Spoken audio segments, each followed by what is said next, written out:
आता कराड सांगलीला उपचारासाठी जाण्याची गरज नाही. हे सर्व मिळणार एकाच छताखाली धन्वंतरी मल्टी स्पेशालिटी हॉस्पिटल खरसुंडीमध्ये. 25 वर्षे विश्वासपूर्ण सेवेचे एकमेव ठिकाण. हॉस्पिटलमध्ये उपलब्ध सुविधा, अद्ययावत ऑपरेशन थिएटर, प्रसूती कक्ष, नॉर्मल डिलिव्हरी, ईसीजी सेंटर, स्त्रीरोग चिकित्सा उपचार, फॅमिली प्लॅनिंग ऑपरेशन, वंध्यत्व उपचार व मार्गदर्शन, डिजिटल एक्स-रे, रक्तातील साखर तपासणी मशीन, लहान मुलांचे लसीकरण, नेब्युलायझर मशीन, मेडिकल व ॲम्ब्युलन्सची सोय, पॅथॉलॉजी लॅबोरेटरी सोय, स्पेशालिस्ट डॉक्टर्स, अनुभवी नर्स, ब्रदर्स व स्टाफ. आमचा पत्ता खरसुंडी, भिवघाट रोड, खरसुंडी.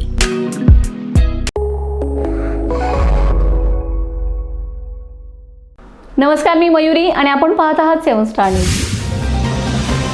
विटा परिसरातील सुळकाई डोंगर एका वेगळ्याच संकल्पाचा साक्षीदार ठरलाय.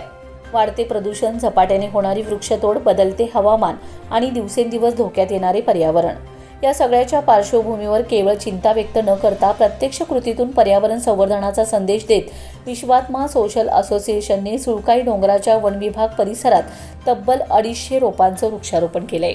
हे केवळ 250 रोपे लावण्याचं काम नव्हतं, तर उद्याच्या पिढीला स्वच्छ हवा, निरोगी वातावरण आणि हिरवाईचा वारसा देण्याचा संकल्प होता. गेल्या 23 वर्षांपासून विश्वात्मा सोशल असोसिएशनने निसर्गाशी जोडलेली ही मैत्री सातत्याने जपले. सुळकाई डोंगरापासून रेवणगाव, भांबर्डे, देवनगर, बलवडी, रामापूर, घोटी, बुद्रुक, भिकवडी येथील दावन मलिक दर्गा परिसर, देवनगर साळशिंगे रस्ता तसेच विटा शहरातील विविध भागांमध्ये संस्थेने वृक्षारोपण केले. एवढंच नाही, रेणावी घाटात पर्यावरण रक्षणाचे फलक लावून जनजागृती, विद्यार्थ्यांना आणि शाळांना हिरवाई पुरस्कार देऊन प्रोत्साहन, तसेच विटा परिसरात बीजारोपण आणि फांद्यारोपण अशा विविध माध्यमातून संस्थेने पर्यावरण संवर्धनाची चळवळ सातत्याने पुढे नेले. कारण संस्थेचा संदेश अगदी स्पष्ट आहे. झाड लावणे महत्त्वाचं आहेच, पण त्याहून महत्त्वाचं आहे ते झाड जगविणे. सुळकाई डोंगरावरील या उपक्रमात उपस्थितांनी लावलेल्या रोपांचे संरक्षण आणि संगोपन करण्याचा संकल्प केलाय.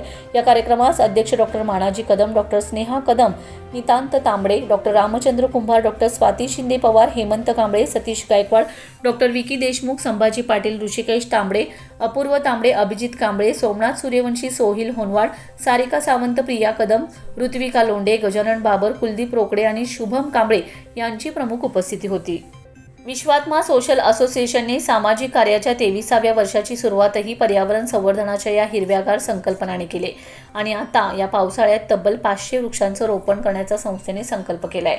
आज लावलेले एक रोप कदाचित उद्या एखाद्या प्रवाशाला सावली देईल, एखाद्या पक्षाला घरटे देईल, एखाद्या मुलाला शुद्ध हवा देईल आणि येणाऱ्या पिढीला हिरवाईचा वारसा देईल.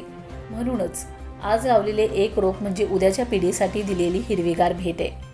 या भावनेतून विश्वात्मा सोशल असोसिएशनची ही पर्यावरण संवर्धनाची वाटचाल सुरू आहे. या हिरव्या चळवळीत पर्यावरण प्रेमींनी उत्स्फूर्तपणे सहभागी व्हावे असे आवाहन संस्थेच्या वतीने करण्यात आले. रमेश जाधव, 7 स्टार न्यूज, विटा.